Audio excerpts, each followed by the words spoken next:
Hey, Friday Devos with Ken. I'm going to share with you something that I have just recently been putting into my own quiet time with the Lord.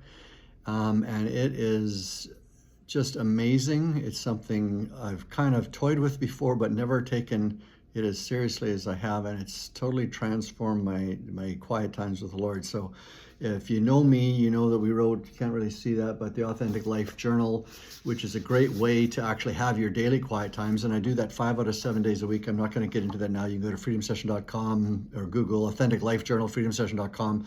You can hear all about that, even watch a video on how to use the Authentic Life Journal. It's an amazing tool. But what I do is on the 6th day, usually on Saturday, and it's really even in the journal there on page 14, is I don't actually read the Bible on that day.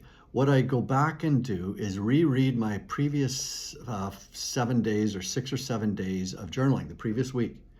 And I just focus on those, the actual parts that I sense God saying to me. So every day I always put down what my part of my journaling, and it's in the book, in the journal as well, explains it. But I actually quote God, my best sense of what he's saying. I'm not creating a new doctrine, but my best sense of what I'm hearing him, and I write that down. So I've been doing that, and I started doing this year actually, and I use just a journal I can get from Staples because I write a heck of a lot more than just a few pages a day, usually. What I've been doing on the Saturdays is actually going back, and I will literally rewrite, I'm not going to show you what everything I'm reading, but literally rewrite word for word just those segments that God said to me, and I'll rewrite them. It takes me about half an hour.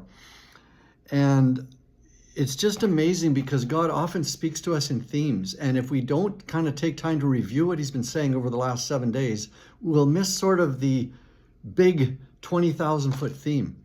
So for example, this week I just, everything in red, so I got about 2.5 pages of red here.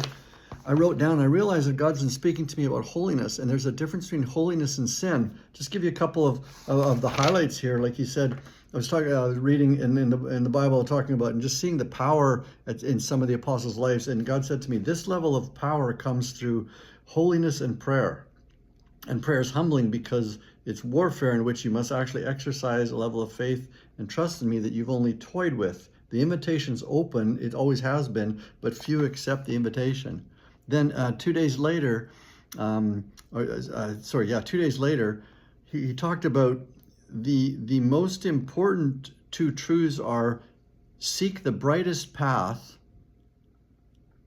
In other words, don't just pick the path that's not sin, but pick the brightest path. Then a day later, he talks about the signs and miracles that the Bible's talking about there come when you carry around within you a measure of my holiness. My holiness and my power are inseparable. And then he spoke some other things as well. But then he said, notice that Jesus asked to be led far away from temptation in the Lord's Prayer. He says, lead me not into temptation. You know, he actually wanted to be led far away. And I guess I was in the book of Galatians or Philippians this week, I can't remember, but talking about being led far away from sin. And I thought that's where holiness is. And so if I look at this over the week, and he said all kinds of other things to me too, but if I look at this over the week, 4 days he talked about holiness in my life.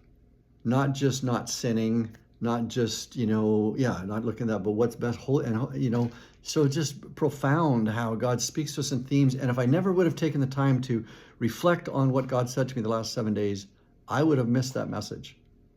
Anyway, something you can do. If you need to, you can get these. You can get your whole church running through them. Great discipleship tool. But try the reflection thing. And hopefully that was helpful for you. And God bless. Hey, post on here in the little comments what God's saying to you. That'd be kind of cool.